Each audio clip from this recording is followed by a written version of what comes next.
بالحق بشيرا ونذيرا وداعيا إلى الله بإذنه وسراجا منيرا. أما بعد، فقد قال الله تبارك وتعالى في القرآن المجيد والفرقان الحميد: فأعوذ بالله من الشيطان الرجيم. بسم الله الرحمن الرحيم. يا أيها الذين آمنوا اجتنبوا كثيرا من الظن. آمنت بالله صدق الله العظيم وبلغنا رسوله النبي الأمين الكريم، ونحن على ذلك لمن الشاهدين والشاكرين، والحمد لله رب العالمين. اللهم رب اشرح لي صدري ويسر لي أمري واحلل عقدة من لساني يفقهوا قولي. معزز و محترم و محتشم بزرگوں اور دوستوں، ہم عمر نوجوان ساتھیوں، السلام علیکم ورحمۃ اللہ وبرکاتہ. وعلیکم السلام ورحمۃ اللہ. بحمد تعالی و بکرم مصطفیٰ صلی اللہ علیہ وآلہ وسلم آج ہم اور آپ پھر سے ایک مرتبہ جمعہ کریم کی سعادت سے بہرور ہو رہے ہیں. اللہ کریم اس کی برکتوں، رحمتوں، عنایتوں سے مجھے اور آپ کو مالا مال فرمائے. خطبہ مسنونہ میں نے جس آیے کریمہ کی تلاوت کا شرف حاصل کیا، اس آیے کریمہ کی روشنی میں اس عنوان کو انتخاب کیا کہ بدگمانی سے بچو اور دین پر مضبوطی کے ساتھ ثابت قدم رہو. اللہ کریم اس کے متعلق مجھے حق بولنے، آپ کو حق سننے اور اس پر عمل کرنے کی توفیق عطا فرمائے. آئیں کچھ عرض و معروضات سے پیشتر ہم اور آپ مل کر اپنی اور ساری کائنات کے مرکز عقیدت انیس ایک اساں چار ساز درد منداں کونین کی مسیحہ مصطفیٰ جان رحمت، شمع بزم ہدایت، نوشہ بزم جنت، شہر یار ارم، تاجدار حرم، معصوم آمنہ، عبداللہ کی در یتیم، حضور احمد مجتبی، محمد مصطفیٰ ارواحنا روح فدا صلی اللہ علیہ وآلہ وسلم کی بارگاہ گہر بار میں عقیدت و محبت کے ساتھ ایک مرتبہ بآواز بلند درود پاک ہدیہ پیش کریں. اللہم صل علی سیدنا و مولانا محمد وبارک وسلم. الصلاة والسلام علیک یا رسول اللہ، الصلاة والسلام علیک یا حبیب اللہ، الصلاة والسلام علیک یا نبی اللہ صلی اللہ علیہ وآلہ وسلم. زبان سے کہہ دیا لا الہ تو کیا حاصل، دل و نگاہ مسلمان نہیں تو کچھ بھی نہیں. بہت آسان ہے کافر کا مسلمان ہونا، بہت مشکل ہے مسلمان کا مسلمان ہونا. عزت نفس کسی شخص کی محفوظ نہیں، اب تو اپنے ہی نگہبانوں سے ڈر لگتا ہے.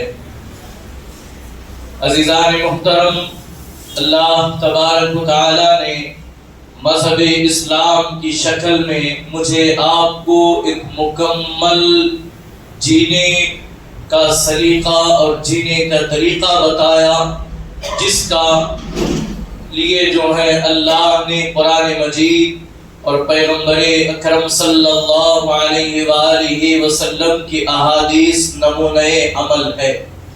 ایک مسلمان کو چاہیے کہ وہ اپنی زندگی کے لیے قرآن اور حدیث کی روشنی میں اسی راہ پر چل کر کے اپنی زندگی کے معاملات کو طے کرے جنہیں کرنے کا اللہ اور اس کے رسول نے حکم دیا ہے. گزشتہ جمعہ بدگمانیوں کے حوالے سے ہم نے کئی ایک باتیں سماعت کی تھی اور کئی ایک باتیں جو رہ گئی، اللہ کی توفیق سے آج ہم انہیں بھی جو ہے وہ سن کر کے سمجھ کر کے اپنے اعمال کی اصلاح کرنے کی کوشش کریں گے نا انشاءاللہ. عزیزان محترم، سب سے پہلے یہ جو گزشتہ جمعہ اور اس جمعہ جو عنوان کو منتخب کیا گیا، جو بدگمانی کا جملہ استعمال ہو رہا ہے، عام الفاظ میں آپ یہ سمجھ لیں کہ بدگمانی کہتے کسے ہیں، بدگمانی کیا چیز ہے اور اس کے کیا نقصانات ہیں. دیکھیں، گمان کہتے ہیں سوچ کو، گمان کہتے ہیں خیال کو، گمان کہتے ہیں انسان کی فکر کو، اور انسان کا خیال، انسان کی فکر، انسان کا نظریہ کبھی اچھا بھی ہو سکتا ہے، کبھی برا بھی ہو سکتا ہے۔ اور جب وہی سوچ غلط جو ہے اختیار کر جائے، انسان کے ذہن میں ایک غلط فکر لاحق ہو جائے، تو وہ غلط فکر جو ہے وہ فکر بد، بری فکر، برا خیال اور بری سوچ ہی کو کہتے ہیں بدگمانی۔ یعنی کہ اردو کا مشکل لفظ ہے، آپ کو سمجھنے میں آسانی ہو۔ مذہب اسلام نے ہمیں بری باتوں کو سوچنے سے، برے خیالات کو، برے وسوسوں کو، بری باتوں کو، برے فعل کو لینے سے ہمیں منع کیا، اور کہا یا ایھا الذین آمنوا اجتنبوا کثیرا من الظن، اے ایمان والو بہت زیادہ ظن جو ہے وہ برے خیالات سے، بہت زیادہ سوچنے سے، بہت زیادہ فکر کرنے سے، بہت زیادہ خیالات سے بچو۔ کیوں؟ ان بعض الظن اسم، اس لیے کہ بہت سارے خیالات، بہت ساری سوچیں، بہت ساری فکریں جو ہیں وہ گناہ کی طرف انسان کو لے جاتے ہیں۔ ذرا دیکھیں اور اس پر توجہ کریں، ہمارے خیالات کسی انسان کے حوالے سے، ہمارے خیالات کسی کو ظاہراً دیکھ کر کے ہم کچھ کا کچھ گمان کر بیٹھتے ہیں، ہم کچھ کا کچھ جو ہے انسان کے ظاہری رویے کو دیکھ کر کے ہم نتیجہ نکال لیتے ہیں۔ مثال کے طور پر اذان ہو رہی ہے، ایک شخص جو ہے اذان سن کر کے اٹھ نہیں رہا، ہم نے اپنے ذہن میں یہ تصور کو لایا، ہم یہ سوچنے لگے یقیناً یہ بے نمازی ہوگا، یقیناً یہ نماز نہیں پڑھتا۔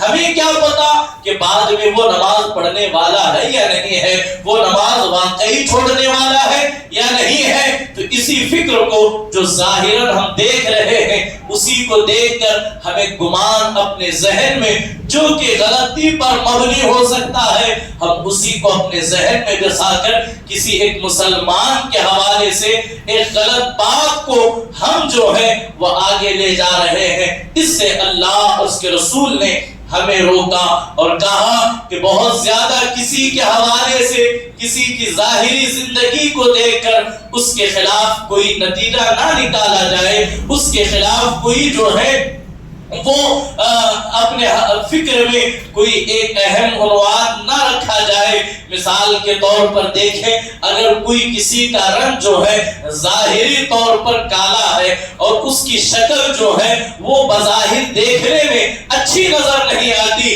تو کیا ایک انسان اس کا چہرہ دیکھ کر، اس کا رنگ دیکھ کر کے یہ نتیجہ نکال لے اس کے اعمال ایسے ہی ہوں گے؟ اس لیے اس کا چہرہ اتنا برا نظر آ رہا ہے، اس کا رنگ اتنا بدصورت نظر آ رہا ہے، تو مجھے بتائیں اسی تصویر کا دوسرا رخ کیا یہ ہو سکتا ہے؟ جس کا چہرہ سفید ہو، جس کا چہرہ چمکدار ہو، جو خوبصورت ہو، کیا وہ یقین آپ مان لیں گے کہ یہ یقیناً اچھا ہی ہو؟ نہیں، ہمیں ان تمام خیالات سے ہمیں روکا گیا، ہمیں بچایا گیا۔ اللہ کے رسول صلی اللہ علیہ وآلہ وسلم ارشاد فرماتے ہیں، صحیح مسلم کی حدیث ہے، حضرت سیدنا ابو ہریرہ رضی اللہ تعالی عنہ نے بیان کیا کہ حضور علیہ السلام نے فرمایا بدگمانی سے بچو، برے خیالات سے بچو، بری باتوں سے بچو، برے جو ہیں وہ فکروں سے بچو، اس لیے کہ سب سے جھوٹی بات یہ ہے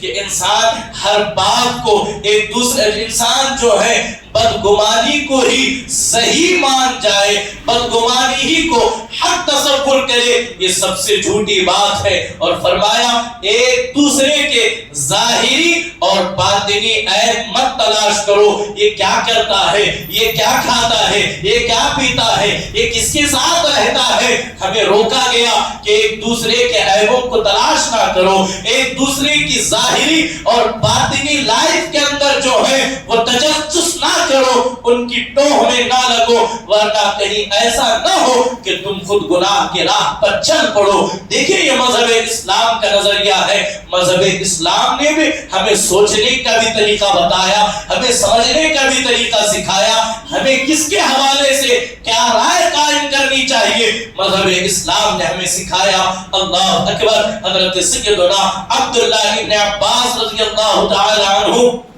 جو ہے ارشاد فرماتے ہیں، رسول کرام وقار صلی اللہ علیہ وآلہ وسلم کا ارشاد نقل کرتے ہیں، فرماتے ہیں جس شخص نے اپنے مسلمان بھائی کی برائیوں کو لوگوں کے سامنے کھول کر کے بیان کیا، جس نے اپنے مسلمان بھائی کا وہ ہے اس کی وہ برائی، اس کی وہ خرابی، اس کی وہ جو ہے اس کی جو ہے اس کے عادات جو برائی کی طرف ہے، جس نے کھول کھول کر کے اس کا ڈھنڈورا پیٹا، اس نے اسے سنا، پھر اس نے آگے بڑھایا، پھر اس نے آگے بڑھایا۔ اللہ کے رسول علیہ السلام فرماتے ہیں جس نے کسی مسلمان کے عیب کو ظاہر کیا، قیامت کے دن اللہ تبارک و تعالی اس کے چھپے ہوئے اعمال کو لوگوں کے سامنے ظاہر کرے گا، اس کے غیب کے پردے کو چاک کر کے اس کی برائیوں کو اللہ لوگوں کے سامنے لائے گا۔ اور فرمایا گیا وہ اس وقت تک مرے گا نہیں جب تک وہ اپنے گھر والوں کے سامنے ذلیل و رسوا نہ ہو جائے، وہ بدنام نہ ہو جائے جو لوگوں کو بدنام کرنے کی سازشیں کرتا رہے، جو لوگوں کو بدنام کرنے کے لیے ان کا پیچھا کر رہا ہو۔ فرمایا وہ اس وقت تک مرے گا نہیں جب تک وہ جس کے سامنے عزت والا تھا، جس کے سامنے وقار والا تھا، جب تک اللہ ان کی نظروں میں اسے ذلیل نہیں کرے گا تب تک اسے موت نہیں آئے گی۔ تو ہمیں چاہیے کہ ہم کسی کے عیب کو تلاش کرنے سے بچیں، ہم کسی کی خامیوں کو ڈھونڈنے سے بچیں، ہم کسی کی پرسنل لائف کے اندر انٹرفیئر کرنے سے بچیں، اور لوگوں کی برائی اگر نظر آ بھی جائے تو ہمارا یہ فریضہ ہے، ہم روک سکتے ہیں تو اسے روکیں، ہم اسے سمجھائیں، ہم اسے نصیحت کریں اور اس کی بات کو وہی چھوڑ دیں۔ اور فرمایا جو لوگوں کے عیب کو ڈھانپ دیتا ہے،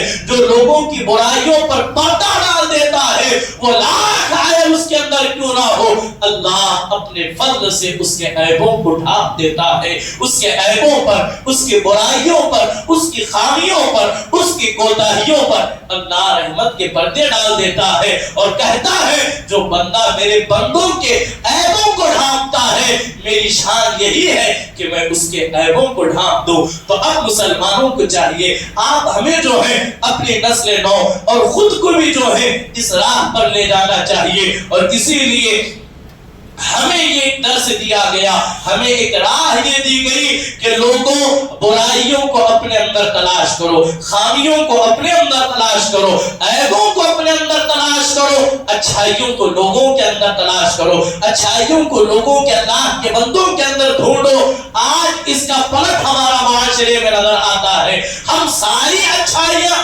اپنے اندر دیکھ رہے ہیں، سارے اچھائیاں، ساری خوبیاں، ساری جو ہے وہ عبادت مجھے اپنے اندر نظر آ رہی ہے اور ساری برائیاں دوسروں میں نظر آ رہی ہے۔ یقیناً اسی کو دوغلا پن کہتے ہیں، اسی کو جو ہے بے ایمانی کہتے ہیں۔ مسلمان تو وہ ہے، ذرا دیکھیں آج ہماری اور آپ کی سوچ کس طرف جا رہی ہے، ہم کس راہ پر چل پڑتے ہیں۔ آج ایک مسلمان ہے جس سے میرے اور آپ کے جہاں تھوڑے معاملات بگڑ گئے، بات میں تھوڑا اونچ نیچ ہو گئی، تو اب وہی مسلمان کہلانے والا اب پوری زور لگا کر کے اس کی برائی گنوانے پر، اس کی خامیاں نکالنے پر، اس کے عیب تلاش کرنے پر ایسا لگ جاتا ہے کہ دن میں بھی وہی، رات میں بھی وہی، تنہائی میں بھی وہی، مجلس میں بھی وہی۔ اور ایسے شخص کے حوالے سے کہا گیا جو مسلمانوں کے عیبوں کو تلاشتا ہے یا مسلمانوں کی برائیوں پر نظر ڈال کر کے،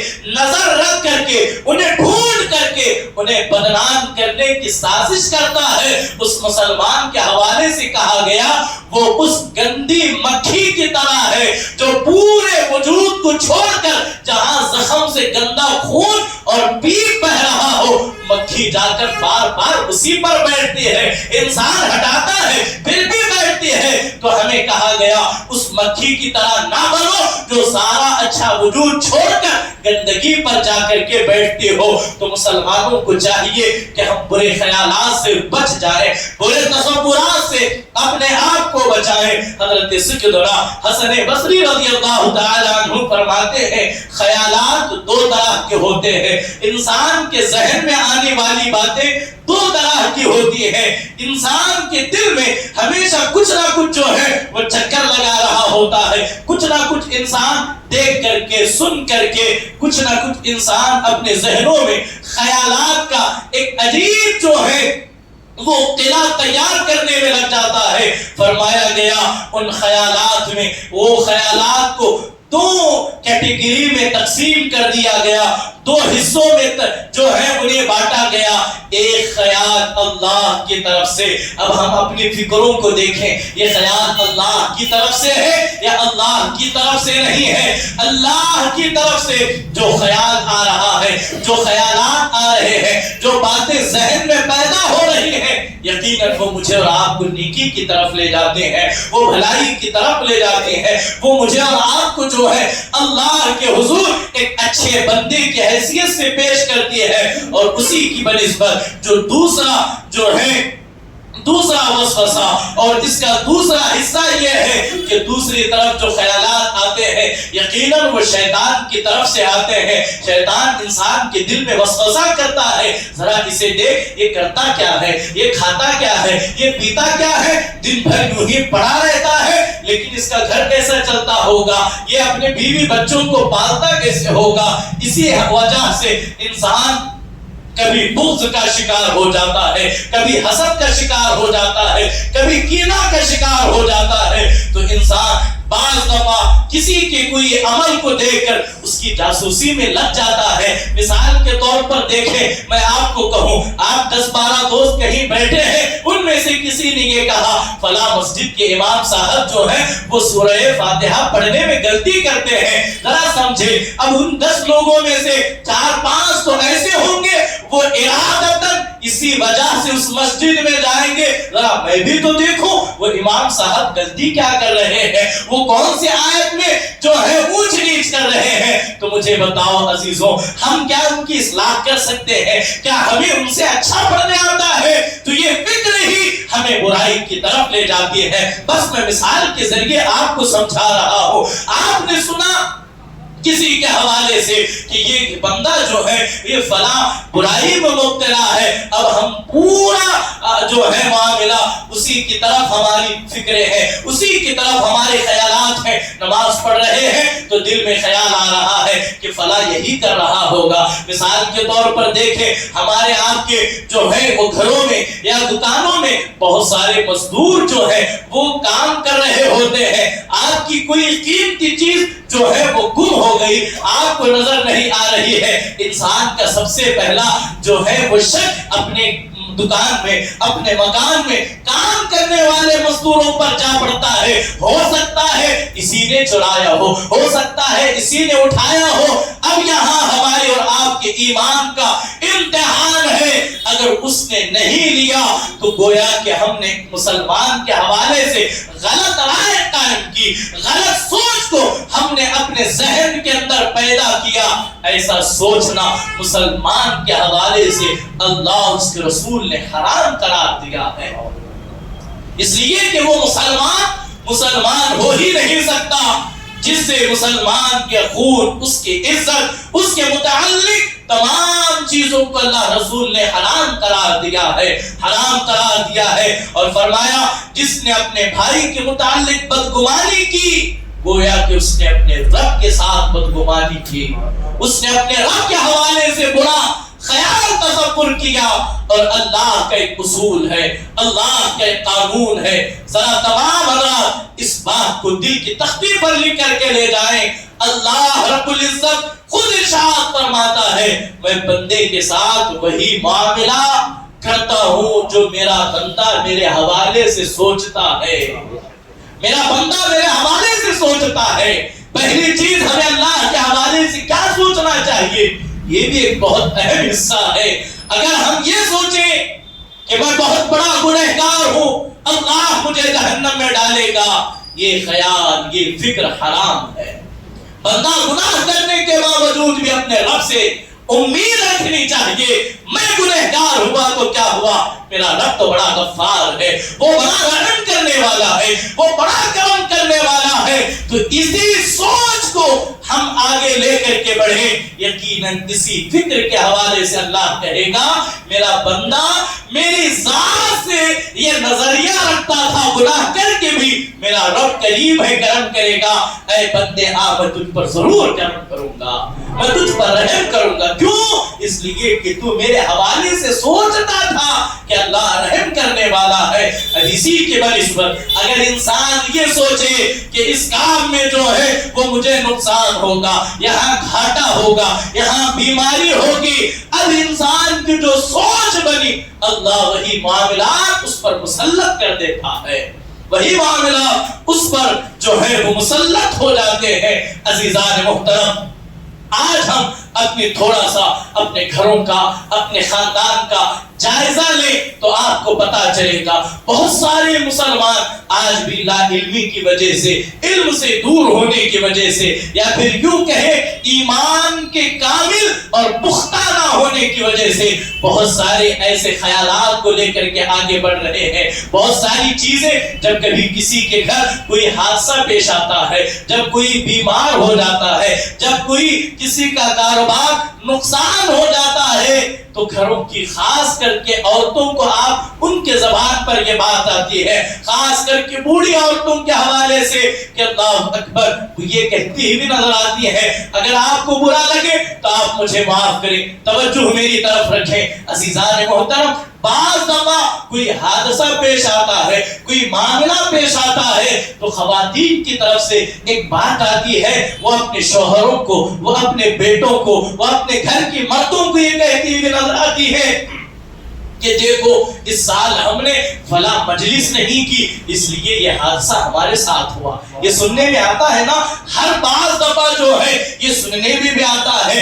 اکثر لوگ جو ہے فون کرتے ہیں اور عورتیں یہ کہتی ہوئی نظر آتی ہیں حضرت جب تک ہم 11ویں شریف کرتے تھے گھر کے اندر بڑی برکت تھی، اس سال 11ویں کرنے کا موقع نہیں ملا، گھر کے اندر بے سکونی ہے، گھر کے اندر بے برکتی ہے، گھر کے اندر یہ معاملات ہے۔ بعض تو یہ کہتے ہیں ہم فلاں ولی کی مزار پر جا کر کے ہم نے کندوری کرنے کی نیاز مانگی تھی، ہم نے منت مانگی تھی۔ دیکھیں ہم اہل سنت والجماعت کا ایک ضابطہ حیات ہے، یقیناً مزارات اولیاء پر جانے کے ہم قائل ہیں، حاضری کے قائل ہیں، لیکن وہاں ہونے والی خرافات کا اہل سنت سے کوئی لینا دینا نہیں۔ آج یہی نظریہ ہماری فکروں میں بنا ہوا ہے کہ اگر چادر نہیں چڑھاؤں گا تو اتنا بڑا نقصان ہوگا، اگر وہاں لنگر نہیں کھلاؤں گا تو اتنا نقصان ہوگا۔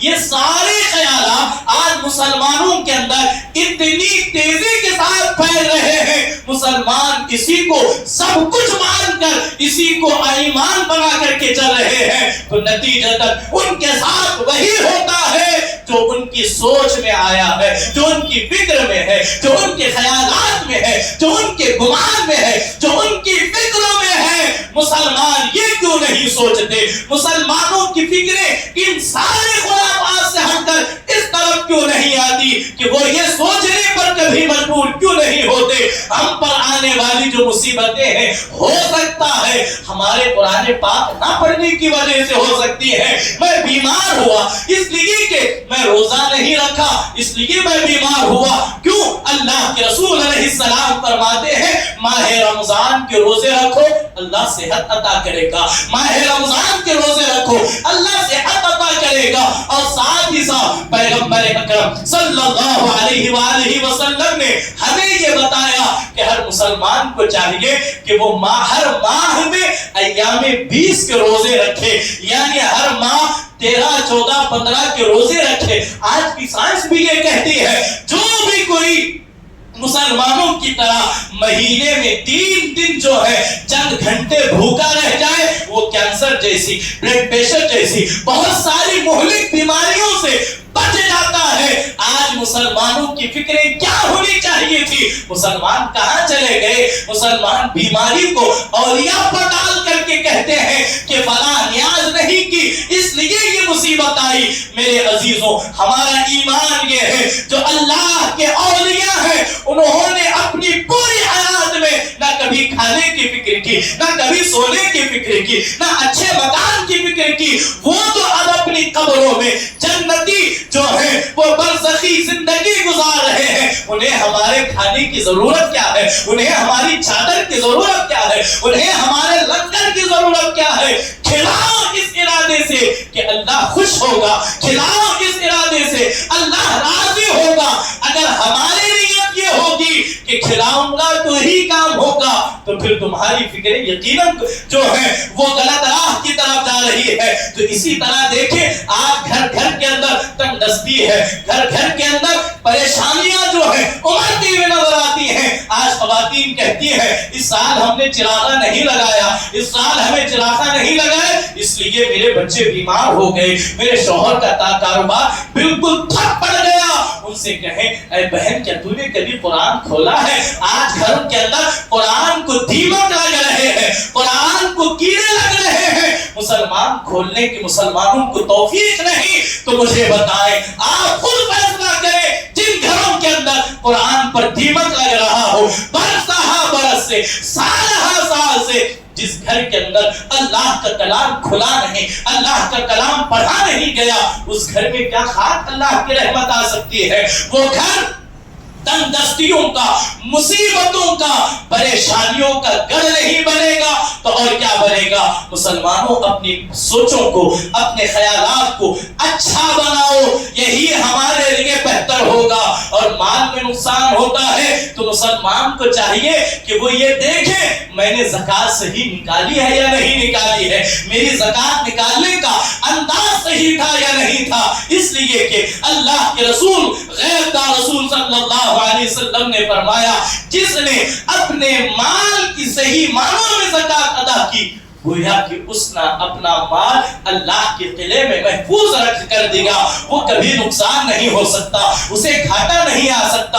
بہت ساری باتیں ہیں انسان جو ہے یہ سوچتا ہے میں بے سکون ہوں، کہ کبھی سوچا سکون کہاں ملے گا؟ اللہ کا کلام کہتا ہے الا بذکر اللہ تطمئن القلوب، بے شک اللہ کے ذکر سے دلوں کو آرام ملتا ہے، دلوں کو سکون ملتا ہے. فلمیں ڈرامے دیکھنے سے، گانے سننے سے، طرح طرح کی خرافات سے سکون نہیں ملتا کہ نرم نرم بستروں پر لیٹ کر کے بھی اللہ کا ذکر کرو، اللہ کے ذکر کو اپنی عادت بنا لو. اگر ٹوٹی ہوئی چٹائی پر، سخت زمین پر بھی سو گے تو اللہ سکون کی نیند عطا کرے گا. مسلمانوں کو چاہیے کہ اپنے خیالات درست کریں، اچھے گمان قائم کریں، اچھی فکر کو فروغ دیں. یہاں بات ذہن میں آئی، حضور سید اعلیٰ حضرت علیہ رحمت الرحمن کا زمانہ ہے. ایک فقیر دروازے پر آیا، آ کر کے اس نے صدا لگائی کہ مجھے 10 روپئے دو ورنہ تمہارا گھر گر جائے گا، تمہارا گھر تباہ ہو جائے گا. اس زمانے کے 10 روپئے یقیناً آج کے 10,000 روپے. تو سید اعلیٰ حضرت علیہ رحمٰن نے فرمایا 10 نہیں 20 لے لو، 20 نہیں 30 لے لو، مگر یہ نہ کہو کہ نہ دوں گا تو گھر تباہ ہو جائے گا، نہ دوں گا تو نقصان ہوگا. اس لیے کہ ہم پیغمبر اکرم صلی اللہ علیہ وآلہ وسلم کو مانتے ہیں اور ان کی زبان سے نکلی ہوئی ہر بات کو تسلیم کرتے ہیں. اس لیے کہ کسی کو دینے اور نہ دینے سے نقصان اور فائدے کا فیصلہ نہیں ہوتا، جو کچھ ہوتا ہے وہ پہلے ہی اللہ نے لکھ دیا ہے. تو اسی ابھی بات ہو ہی رہی تھی، گفتگو ہو ہی رہی تھی. حضور سید اعلیٰ حضرت کے شہزادے ہیں حضور مصطفیٰ رضا، جسے آج دنیا مفتی اعظم کہتی ہے. آپ چھت پر چڑھے، پاؤں پھسلا، تیسری منزل یا دوسری منزل سے سر کے بل زمین پر گر پڑے. آواز آئی، فقیر کو تکلیف دی، فقیر کا کہا نہیں مانا، اس لیے تیرا بیٹا اس حادثے کا شکار ہوا. امام اہل سنت نے جب یہ سنا تو آپ وہی کھڑے کھڑے رہ گئے. آپ کہا اللہ رب العزت نے جو کلام مجید میں اور پیغمبر اکرم صلی اللہ علیہ وآلہ وسلم کی زبانی ہم تک جو پہنچایا ہے وہ سچ ہے، وہ حق ہے، اسی پر میرا ایمان ہے۔ اگر اس جیسے ہزار بھی ہوں گے تو میں کبھی ان کی باتوں کو یقین نہیں مانوں گا۔ یہی کہہ رہے تھے کہ آپ کے شہزادے چلتے ہوئے آئے، دنیا کو بتا دیا جو اللہ اور اس کے رسول پر کامل ایمان رکھتے ہیں انہیں دنیا کا کوئی معاملہ انہیں جو ہے وہ نقصان نہیں پہنچا سکتا، انہیں تکلیف میں نہیں مبتلا کر سکتا۔ تو مسلمانوں، آج بھی مسلمان اماوس کے آتے ہی وہ جو ہے وہ نیمبو مرچ کے چکر میں پڑ جاتے ہیں، وہ جادو ٹونے کے چکر میں پڑ جاتے ہیں۔ جہاں تھوڑی سی پریشانی آئی وہ سارے معاملات میں الجھ جاتے ہیں۔ تو اللہ کے رسول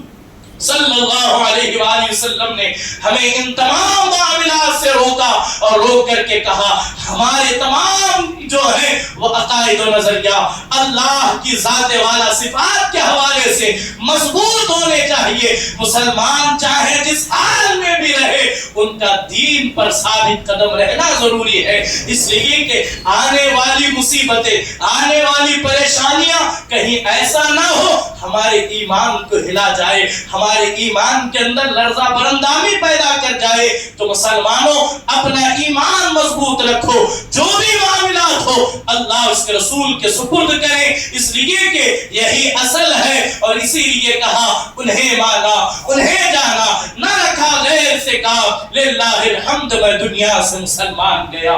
درود پاک پڑھیں، اللہم صلی علی سیدنا محمد مبارک وسلم۔ الصلاة والسلام علیک یا رسول اللہ، الصلاة والسلام علیک یا حبیب اللہ صلی اللہ علیہ وسلم۔ تو مسلمانوں کو چاہیے کہ وہ اللہ کی ذات پر کامل ایمان رکھیں، برے خیالات سے بچیں، اپنی فکر کو صاف و ستھرا رکھیں۔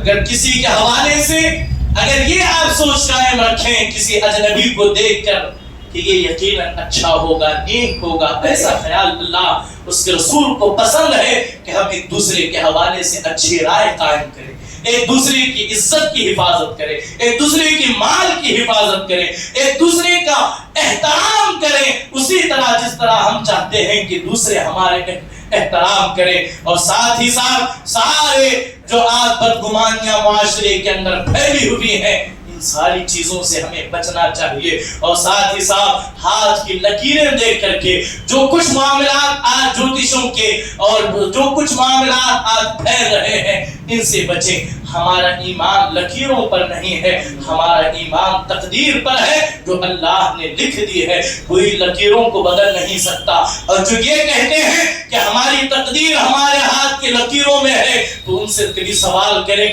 پھر جو پیدائشی ہاتھوں سے معذور ہوتے ہیں ان کی لکیریں کہاں ہوتی ہیں، ان کے مقدر کہاں ہوتا ہے۔ اور اسی طرح یہ جو ستاروں کی چالوں کے حوالے سے یہ نجومیوں کے جو معاملات ہیں اس سے مذہب اسلام کا کوئی لینا دینا نہیں۔ اگر آپ چاہیں تو سورہ انعام کے اندر حضرت سیدنا ابراہیم علیہ السلام نے شہر بابل کے اندر جو مناظرہ کیا تھا تو وہ آپ پڑھیں تو آپ کو پتا چلے گا چاند، سورج، ستارے، سیارے نہ کسی کو فائدہ دے سکتے ہیں نہ کسی کو نقصان پہنچا سکتے ہیں۔ ہم تک کوئی فائدہ آ رہا ہے وہ بھی اللہ کی طرف سے، ہمیں کوئی نقصان پہنچ رہا ہے یہ بھی اللہ کی طرف سے۔